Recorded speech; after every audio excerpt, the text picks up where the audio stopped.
I will be a dictator for one day. We're going to close up the border and we're going to drill, baby, drill. I've made the preservation of American democracy the central issue of my presidency. I believe in free and fair elections. Maybe that's because he's been so consistent, saying over and over again he plans to stay on, gearing up to go head-to-head with conservative leader Pierre Poilievre when the time comes. Historically, prime ministers are often...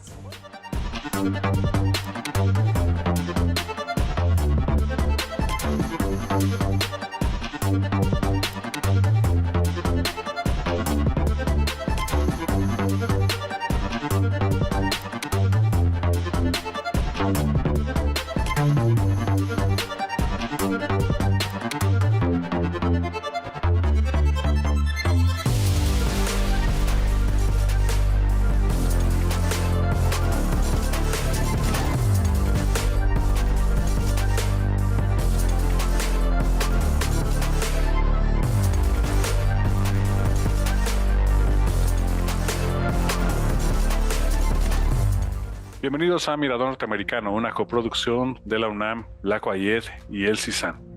En esta ocasión vamos a estar hablando de la política exterior de Estados Unidos a 2 años de la guerra en Ucrania. Un tema difícil en un año en el que parece que las incertidumbres crecen, que los tambores de guerra baten con fuerza.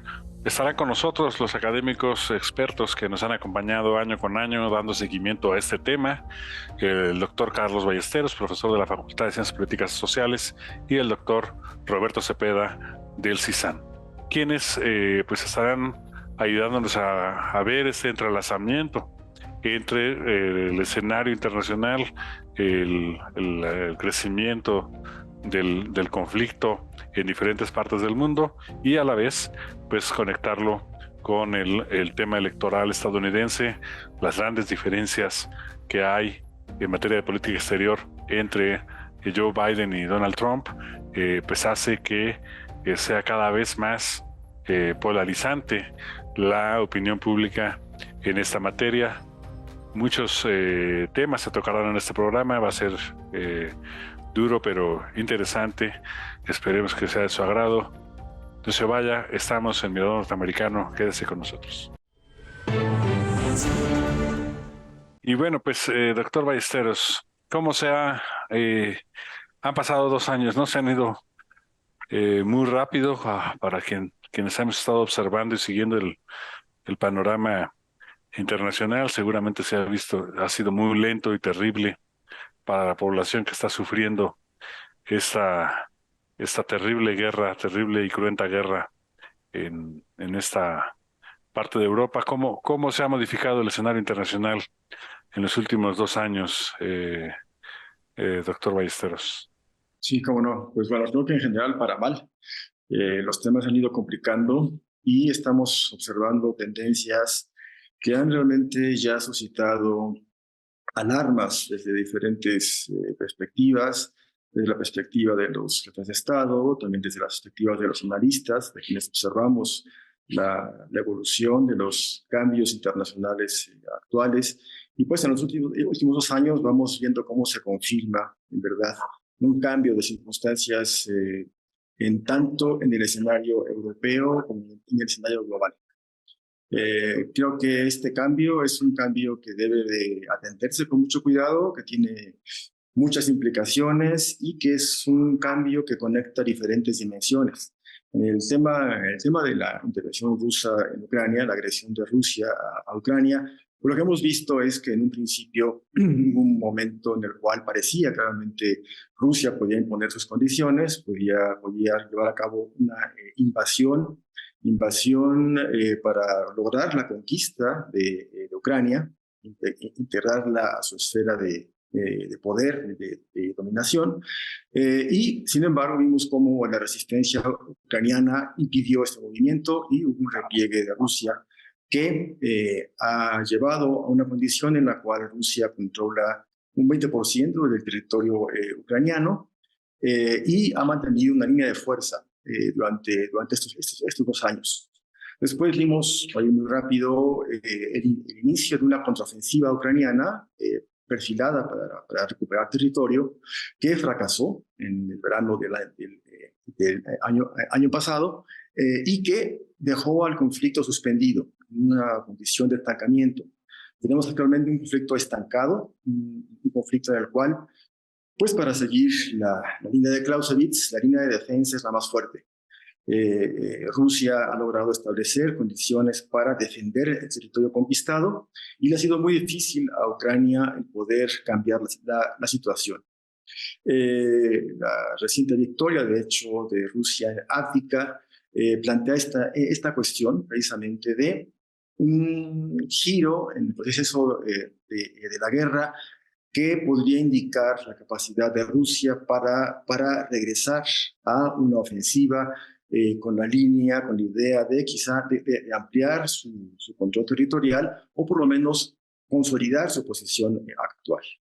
La situación es muy complicada además porque hemos visto que el apoyo con el que ha contado Ucrania desde 2022, ¿no? Es un apoyo que ha sido importantísimo por parte de Estados Unidos, por parte de los aliados de la OTAN, tanto en términos militares, la provisión de recursos, como financieros. Pero ahora, a 2 años, parece que este apoyo no es tan seguro. Parece que se presentan dudas con respecto a cómo proseguir con el apoyo que se le ha ofrecido a Ucrania y dudas que se ahondan básicamente debido a el freno de la ayuda militar de Estados Unidos por parte del Congreso norteamericano. Ahí hay un problema mayor, lo que se perfila hacia adelante, además se complica por el hecho del cambio político en Estados Unidos, la perspectiva de que Trump pudiera regresar al poder, ¿no? Y la posición de Trump es una posición indiferente a lo que ocurra con Ucrania. De hecho, él estaría más en la línea de pues un realismo absoluto con respecto a Ucrania, que Ucrania reconozca la condición que ha impuesto la invasión rusa y que se llegue a un acuerdo pues por completo desfavorable a este país invadido por Rusia. Sí, pues un panorama, como dices, muy complicado, angustiante en muchas latitudes del planeta, las guerras que se han recrudecido en amplias zonas, las víctimas que se multiplican y que además, pues bueno, nos van en un año particularmente intenso en materia electoral, ¿no? Es un año en donde, pues, casi 2.000 millones de votantes, una cuarta parte, 60 países del mundo van a las urnas durante este año, ya empezaron las primeras, en fin, va a ser un proceso caótico, como bien señalas, además en Rusia, el proceso electoral enrarecido con el asesinato del candidato opositor. Y entonces, pues bueno, pues ahora pues es un panorama tremendo, ¿no? Y doctor Cepeda, pues particularmente de Ucrania, pues esto además se complica porque, bueno, por un lado tiene implicaciones para la economía, digamos, de Estados Unidos y de algunos estados de Estados Unidos, pero sobre todo, pues el clima electoral en Estados Unidos está íntimamente ligado con esta situación de guerra, tanto en Gaza como en Ucrania, precisamente porque, bueno, eso es extraño, ¿no? Porque generalmente los analistas de elecciones estadounidenses hacen el énfasis de que los estadounidenses suelen votar fijándose primordialmente en temas de política interna, temas de economía interna, pero en esta ocasión Ucrania y Gaza están en los intereses estadounidenses. Tenemos 2 maneras radicalmente distintas de diagnosticar el problema y de pretender su solución, y por lo tanto, pues bueno, hay aquí una amplia repercusión de la política exterior estadounidense en el clima electoral en Estados Unidos. ¿Cuál es tu análisis sobre esto, doctor Cepeda? Sí, muchas gracias, Juan Carlos. Una pregunta crucial para poder comprender los impactos del conflicto en Ucrania en Norteamérica, particularmente en Estados Unidos, que, por cierto, si nos preguntamos qué ha cambiado en estos 2 años del inicio de ese conflicto en Ucrania, ¿no? 24 de febrero de 2022, ¿sí? Ahora, pues, en aquel momento, si bien pues era un periodo donde el presidente Biden todavía, digamos, tenía un desempeño interno, en política interna y en política exterior, digamos, en un cierto nivel de aprobación. Lo que vemos a 2 años es un presidente desgastado. Lo que vemos precisamente es una política exterior de Estados Unidos que nos hace ver un país debilitado. Estados Unidos ya no impone la agenda en ciertos conflictos regionales en el mundo, y la prueba de ello está en Ucrania. Evidentemente esto nos habla de un mundo multipolar. Estados Unidos, obviamente, la política exterior está definida en base a su rol como una potencia hegemónica global. Y este rol que ha asumido en Estados Unidos en Ucrania, con el apoyo también de sus aliados europeos, de la OTAN, en lo que muchos advertían en ese momento, pues era un conflicto de corta duración, de algunos meses, sobre todo considerando las sanciones económicas impuestas a Rusia, algunos bloqueos, ¿no? Sobre todo en el acceso a sistemas financieros. En fin, lo que vemos también es una reconfiguración de la geopolítica y de la geoeconomía, porque al final del día vemos también que se habla de, en esas últimas semanas, de que el conflicto vaya a tener un desenlace favorable para Rusia, ¿no? Lo advertía también el presidente Joe Biden en la Asamblea General de Naciones Unidas, esto justamente en septiembre del año pasado, de 2023, donde él advertía que ningún país estará seguro si Ucrania pierde la guerra, ¿no? Entonces esto lo dijo en la ONU, ¿sí? Que ningún país tendrá asegurada su independencia si Ucrania pierde esa guerra por la invasión rusa. Por lo tanto, se manifestó en la necesidad de seguir apoyando militarmente a Ucrania para defender la integridad territorial y disuadir a Rusia de que invada a otros países en el futuro. Sin embargo, como bien lo señalabas, Juan Carlos, también Carlos, ha cambiado mucho el mundo en estos 2 años, y uno de ellos es el surgimiento también de este conflicto Israel-Hamás, ¿no? En octubre del 2023. Y lo que vemos recientemente en Estados Unidos, hay que recordar que la política exterior se define y se toman las decisiones por varios actores, más allá precisamente del presidente Biden solicitó al Congreso de Estados Unidos recursos para destinarlos a apoyar a Ucrania y para también destinarlos a apoyar a Israel, ¿no?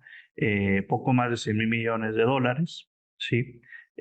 Todavía eso está en discusión, todavía están las negociaciones, pero lo que se advierte en este clima político electoral de Estados Unidos, sobre todo el Partido Republicano, que tiene una ligera mayoría en la Cámara de Representantes, es que se está condicionando este apoyo, por ejemplo, a una frontera más segura, en la frontera México-Estados Unidos, ¿no? Una mayor presión también de los republicanos al presidente Biden, el Partido Demócrata, y quien ha sabido capitalizar toda esta discusión interna, porque al final del día la opinión pública también tiene un rol en la toma de decisiones de política exterior, y lo que vemos es un aumento del porcentaje de la población que no está de acuerdo o que piensa que Estados Unidos está apoyando a Ucrania en detrimento de otras decisiones de política interna, ¿no? Entonces esto evidentemente lo está capitalizando Donald Trump. Lo vimos hace algunos días en el supermartes, donde Donald Trump prácticamente pues arrasó y prácticamente se ha convertido hasta un paso, es el candidato del Partido Republicano. Es decir, tratando de cerrar esta pregunta, pues vemos a una administración Biden debilitada en política exterior y cómo estos hierros los ha sabido capitalizar, los ha sabido aprovechar Donald Trump, quien ha criticado justamente la política exterior de Estados Unidos de Biden hacia Ucrania, el rol también de la OTAN, donde Donald Trump tiene una diferente postura, ¿no? Entonces, esto es muy importante. Digamos, uno de los impactos que lo estamos viendo ahorita es un fortalecimiento del candidato opositor al partido en el gobierno, en este caso Donald Trump. Pues sí, muchas gracias. Pues sí, es un panorama duro, un panorama sombrío que se establece en esta primera etapa del programa. Estamos en Mirador Norteamericano, estamos hablando de a 2 años del conflicto en Ucrania y de la política exterior de Estados Unidos. Sobre ello, vamos a hacer una pausa y continuamos con este duro tema. Muchas gracias por seguir con nosotros.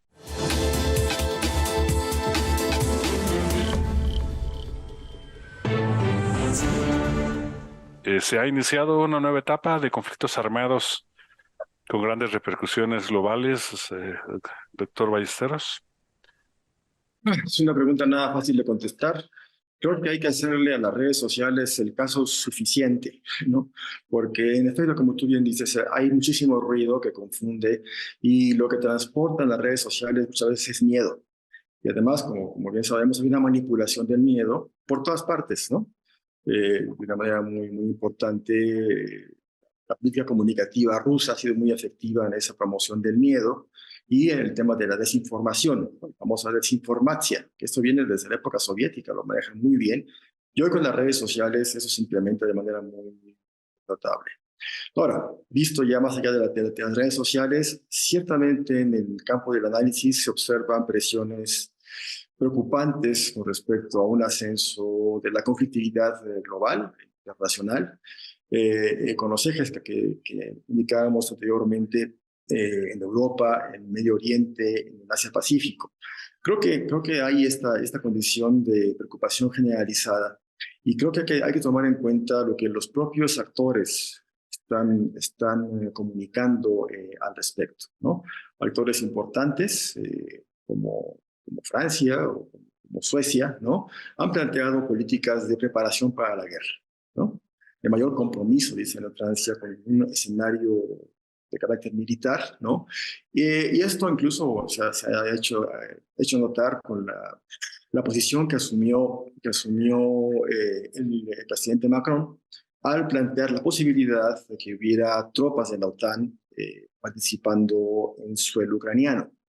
Fue unas frases, ¿no? Que tuvieron mucha repercusión, porque de inmediato los demás países miembros de la OTAN, sus dirigentes, salieron a desmentir esa posibilidad, ¿no? Hay un miedo mayor a una escalada bélica en Europa, ¿no? Pero por otra parte, también lo han planteado en otros países, decía de manera muy importante en Suecia, que de hecho se acaba de incorporar formalmente a la OTAN, ¿no? Vemos cómo hay una preparación para un posible conflicto. Ya quienes están planteando el escenario de que después del tema de Ucrania vendrían otros movimientos militares por parte de Rusia, ¿no?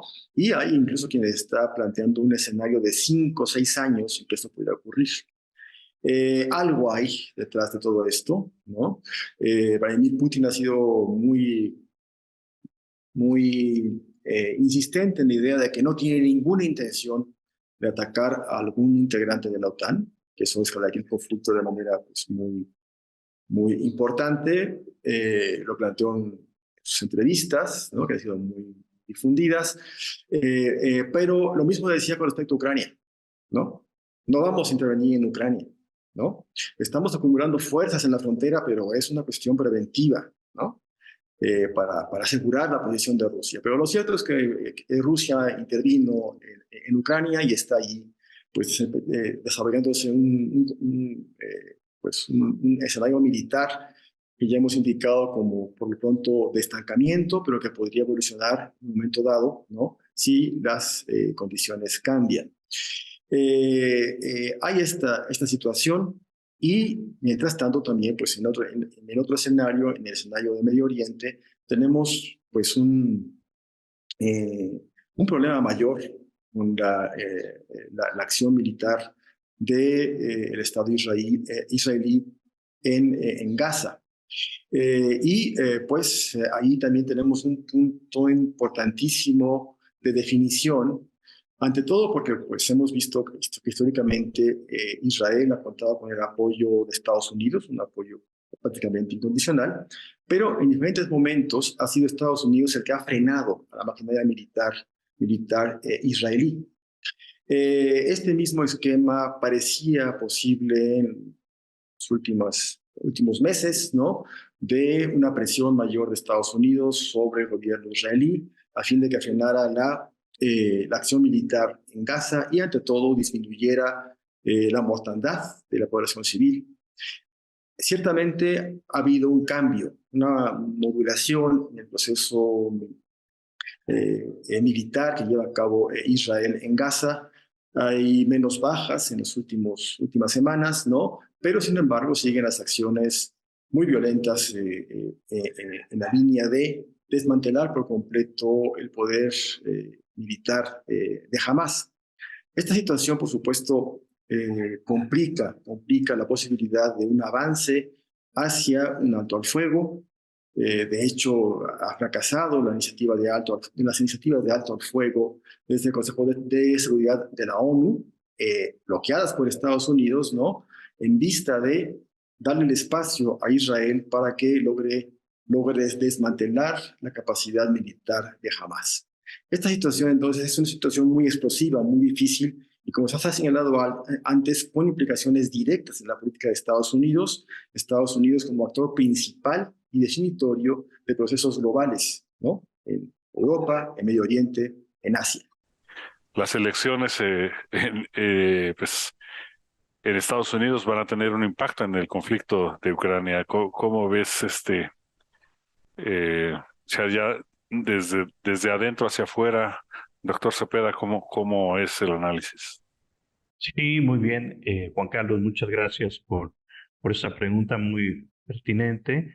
Justamente hablamos pues de un proceso electoral que en este momento está en una etapa primaria, de elecciones primarias, donde tendremos que para julio-agosto en las convenciones nacionales se definirán precisamente los candidatos de ambos partidos, republicano, demócrata, y esto pues nos va a llevar a una campaña de septiembre, octubre, y para principios de noviembre tendremos ya a un prácticamente nuevo presidente o un presidente electo, ¿no? Y esto, como lo señalabas, pues evidentemente cambia la política exterior. Se habla de que Estados Unidos, a pesar de que tiene sus principios y objetivos de política exterior claramente definidos, estos cambian durante la administración de cada presidente, de tal manera que se habla de la doctrina Obama, de la doctrina Nixon, o sea, cada presidente le da forma, ¿no?, precisamente a la política exterior. Y como bien lo señalabas, mientras que el actual presidente Biden se manifiesta por seguir apoyando a Ucrania, uno de los compromisos que ha hecho el precandidato ahora, Donald Trump, y que lo acaba de decir en su reunión la semana pasada con el primer ministro de Hungría, que tuvieron una reunión, Viktor Orbán, y Donald Trump aseguró en esa reunión que no dará ni un centavo a Ucrania. Y esto pues es una declaración que nos hace ver precisamente pues el rol, la postura de Donald Trump, y si a eso le agregamos que no favorece o no es proclive al multilateralismo a través de organizaciones internacionales, en este caso como la OTAN, que son cruciales, digamos, para la evolución del conflicto. Entonces tendremos pues precisamente, como lo señalabas, Juan Carlos, pues una postergación de este conflicto en Ucrania que, lejos de llegar a una negociación pronta, rápida, pues se pueda postergar, ¿no? Y el tema que ya se señalaba ahorita por el doctor Ballesteros, de declaraciones del presidente de Francia, Macron, donde habla de esta posibilidad, ¿no? De que la OTAN pues envíe tropas, elementos militares a Ucrania. Eso evidentemente no es algo nuevo, no se había dado en una declaración de este tipo, y a pesar también de que algunos otros pues algunos otros miembros de la Unión Europea y de la OTAN pues han manifestado una posibilidad de esto, no precisamente un apoyo, pero lo mantienen como un escenario posible, como un escenario factible. Y esto se da precisamente en un contexto donde también una Ucrania debilitada, porque también esto hay que decirlo, necesita recursos, los cuales Estados Unidos también está tratando de asignar. Otros países europeos que también se han negado a apoyar con recursos financieros también a Ucrania, ¿no? En este contexto de debilitamiento de Ucrania y de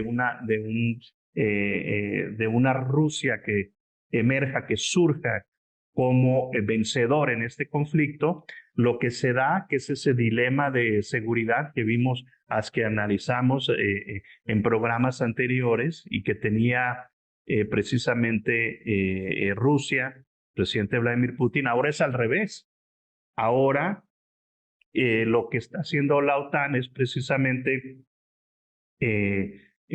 protegerse, porque una Rusia que salga vencedora pues va a ir por otros territorios que forman parte de su perímetro de seguridad y que colinda con sus fronteras y que son espacios estratégicos, ¿no? Que este balance o este equilibrio de poder que está todavía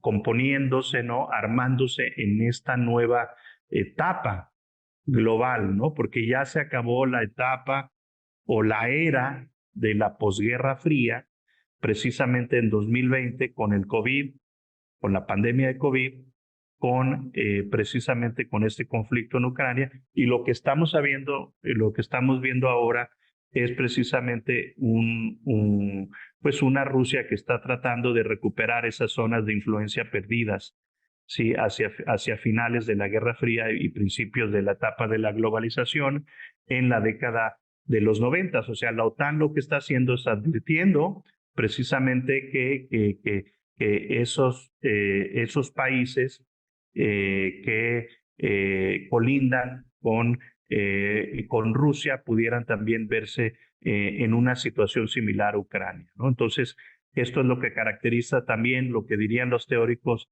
de las relaciones internacionales, el dilema de seguridad.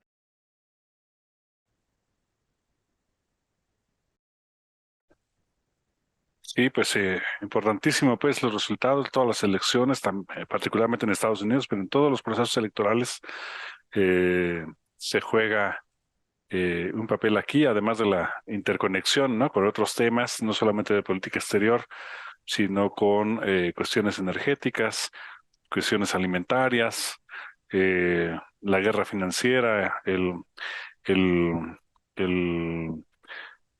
efecto, pues por decirlo menos, tan débil que tuvo las sanciones contra Rusia, la captura de recursos rusos por parte de la Unión Europea, en fin, Vamos viendo cómo desenvolvimiento multidimensional del conflicto pues va teniendo repercusiones en múltiples áreas. Elecciones también en la OTAN, Rumania, Suecia acaba de entrar, en fin, Polonia instando a un 3% de participación del Producto Interno Bruto. ¿Cuál es el papel y la evolución posible de la política exterior de Estados Unidos y de la OTAN, de la Alianza Atlántica, doctor Ballesteros? Bueno, pues en efecto, en el ámbito de la OTAN estamos viendo una evolución interesante. Lo más importante es que la OTAN se ha ampliado y se ha fortalecido. Si Vladimir Putin intentaba resguardar a Rusia del riesgo que le representa la OTAN como una alianza defensiva, ha logrado todo lo contrario. Está dentro de la OTAN ahora tanto Finlandia como Suecia, y la posición de la OTAN se ha fortalecido en el Báltico. Creo que allí hay un cambio importante. Está una fortalecida, reactivada, tiene una mayor capacidad de acción y está en condiciones para poder cumplir con su cometido defensivo. Ahora bien, lo cierto es que esta Alianza Atlántica está ante el riesgo de verse vulnerada por completo si en verdad el transcurso de la historia corre por el lado malo y regresa al poder Donald Trump. Donald Trump con una posición básicamente de carácter político, ¿no? Planteando que Estados Unidos no tiene que hacer nada en el ámbito europeo, que no le conviene involucrarse en conflictos que no le corresponden, y con planteamientos tales como decir que Rusia puede hacer lo que le venga en gana. Los países de la OTAN que no están pagando por su defensa, ¿no? Es una posición que viene desde su primer gobierno. Esperemos que no haya un segundo, pero todo puede ocurrir. Este desprecio por la OTAN, este desprecio por la Unión Europea, y esta rara relación que ha tenido Trump con Vladimir Putin, ¿no? Un poco en la línea de que pues, a Rusia le corresponde un espacio de poder, un espacio geopolítico, que hay que reconocerlo, y que Ucrania más bien lo que tiene que hacer es aceptar esta realidad, ¿no? Ese realismo brutal que ha esgrimido Trump con respecto al tema de Ucrania. Pero lo cierto es que por lo pronto están bloqueados los fondos de asistencia, de ayuda para Ucrania, miles de millones de dólares, 60,000 millones de dólares que están dispuestos para apoyar a Ucrania en este conflicto o en esta resistencia frente a Rusia, están bloqueados por el Partido Republicano, en el cual pues, el liderazgo cada vez es más claro, le corresponde a Donald Trump. Entonces, esta evolución se ha complicado con la cuestión electoral en Estados Unidos, y vemos entonces una situación sumamente problemática en la cual pues, las perspectivas de la problemática Ucrania son inciertas. Una derrota de Ucrania o un acuerdo de paz entre Rusia y Ucrania, totalmente desfavorable para Ucrania, es una malísima señal en todos sentidos. Quiere decir que una potencia como Rusia puede hacer lo que quiera, ¿no?, en su ámbito de influencia regional, y es una señal que muy bien puede captar un país tan importante como China con respecto a la cuestión de Taiwán, ¿no?, o Irán con respecto a su espacio geopolítico, ¿no? Son temas que están, insisto, entreverados, muy, muy preocupantes, ¿no? Esta línea del multipolarismo es una línea que se debe de revisar con mucho cuidado y estudiar en el contexto actual. En efecto, si hay un multipolarismo que viene de atrás, que mucho tiene que ver con la evolución de la propia globalización, es un multipolarismo de bloques económicos, de ámbitos económicos, ¿no? Pero en términos de poder militar, todavía se puede decir que persisten los remanentes del unipolarismo de Estados Unidos, la única potencia con capacidad de acción global. No hay otra, ni China, ni otra potencia, incluida Rusia, con la capacidad militar de Estados Unidos, con el involucramiento en diferentes escenarios, con la importancia geopolítica de este país que fue la potencia triunfante de la Segunda Guerra Mundial y que dispuso el orden geopolítico liberal posterior a 45. Entonces creo que esta situación es interesantísima, ¿no? Muy preocupante y también tiene que ver, insisto, con la evolución política interna de Estados Unidos y de los países europeos, en el caso pues de los países que que son parte de la OTAN. De manera muy próxima, en junio tendremos elecciones europeas para el Parlamento Europeo y todo parece apuntar a un ascenso de la ultraderecha, ¿no? Que puede que no vaya tan lejos como se ha indicado, pero de cualquier forma plantea un cambio de condiciones y una especie de retracción hacia el nacionalismo, que es muy preocupante y que en efecto desfavorece las posiciones comunes en el ámbito de la Unión Europea y también en el ámbito de la OTAN. Doctor Cepeda, pues entonces, está este análisis de Mearsheimer que mencionaba hace ratito sobre la posibilidad de un congelamiento del conflicto en Ucrania, la posibilidad de que hubiera pues, algún manejo que permitiera bajar, al menos informativamente, la política o el manejo de la agenda sobre Ucrania. Hemos visto que grandes periódicos estadounidenses como el Washington Post, el New York Times, ya no tienen en sus pestañas la categoría Ucrania como parte de sus noticias. Se está intentando eh, eh, dar un giro en este tiempo electoral. ¿Por qué, doctor Cepeda? ¿Qué significa para la política exterior estadounidense si hubiera y cuál fuera las diferentes opciones, los diferentes escenarios para un desenlace del conflicto en Ucrania? Sí, Juan Carlos, muy bien, muy interesante esta pregunta. Yo creo que lo que está en juego en estos momentos para Estados Unidos, para su política exterior, precisamente es el rol hegemónico que viene desempeñando a nivel global, porque no es precisamente Ucrania en sí como un país que hablemos en una relación bilateral importante para Estados Unidos en términos económicos, comerciales, sino más bien es aquí el conflicto geopolítico con Rusia y probablemente también China, que está ahí en un segundo plano, pero que al mismo tiempo ha tenido un acercamiento con Rusia y no ha optado por las medidas, las sanciones económicas que se le han dado a Rusia, ¿no? Entonces está en juego precisamente el rol de Estados Unidos en la política mundial, y ya lo decía Joe Biden en Naciones Unidas hace algunos meses, pues habría que seguir apoyando a Ucrania porque está en juego precisamente ese orden mundial establecido en la segunda posguerra, ¿no? Donde evidentemente aquí hay una reconfiguración que tiende más hacia un orden multipolar con distintas potencias regionales que le están disputando precisamente a Estados Unidos sus intereses geopolíticos, ¿no? Entonces, evidentemente esto es lo que está en juego. No es precisamente que Ucrania en sí mismo sea importante, sino es que se está jugando precisamente ese rol que Estados Unidos venía desempeñando desde el fin de la Guerra Fría como una potencia mundial, ¿no?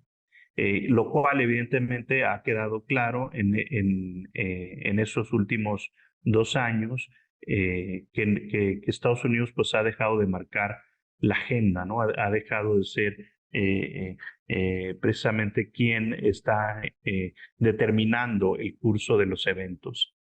Por otra parte, como bien lo señalas, pues han surgido conflictos regionales en el Medio Oriente.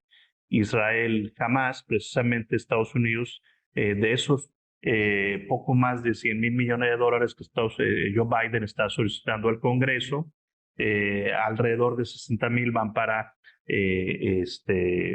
Ucrania, y el resto va para Israel. Por primera vez también en la historia reciente de Estados Unidos, Ucrania se ha convertido como el primer receptor de esta ayuda exterior que está proporcionando Estados Unidos, ¿no? Y a lo que vamos es también precisamente a una serie de conflictos regionales que se están estableciendo y a los cuales Estados Unidos se dice que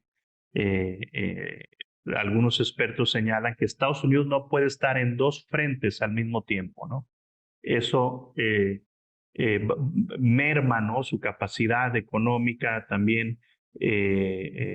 No es factible, ¿no?, para la política exterior de Estados Unidos estar en dos conflictos, ¿no? Entonces, eso evidentemente nos habla de que probablemente el Medio Oriente, que es una región también muy importante para Estados Unidos, el caso de Israel, que ha sido su aliado estratégico en esa región, también ha quitado el foco de atención de Ucrania para dirigirlo al tema de Medio Oriente, ¿no?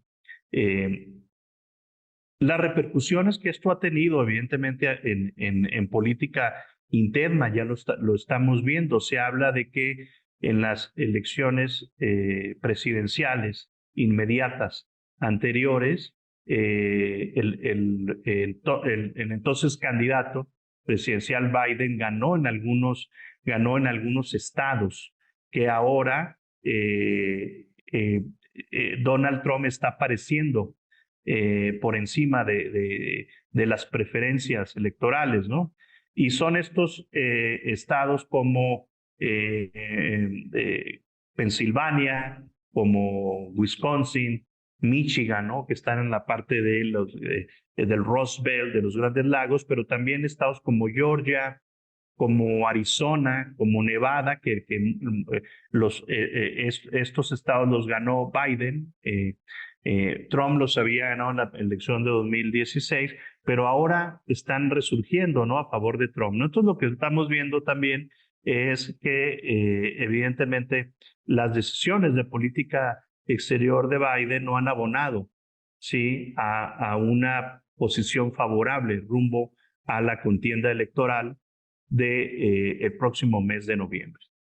Y coincido con los Ballesteros en el sentido de que vamos a un orden multipolar y que probablemente estos dos conflictos que tenemos, digamos, preponderantes en Medio Oriente, Israel-Hamás, en justamente Rusia-Ucrania, probablemente no sean los únicos en los próximos meses, ¿no? El caso de Yemen, ¿no?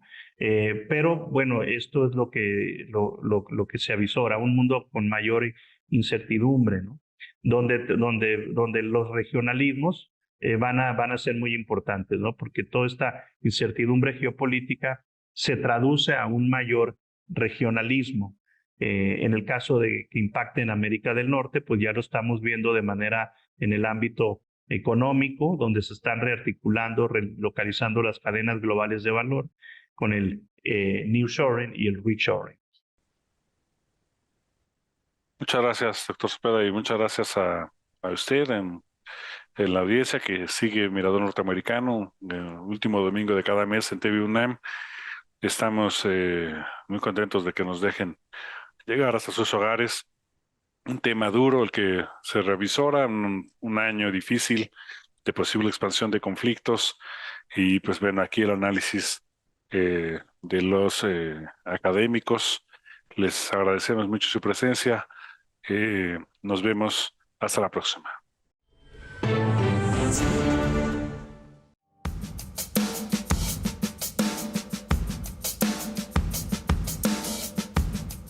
Ahora sí pareces Jacobo Zabludovsky. Sí, quién sabe por qué nos sirvió el otro, pero bueno, esperemos que se retome, si no, pues ya cambiaremos de headset.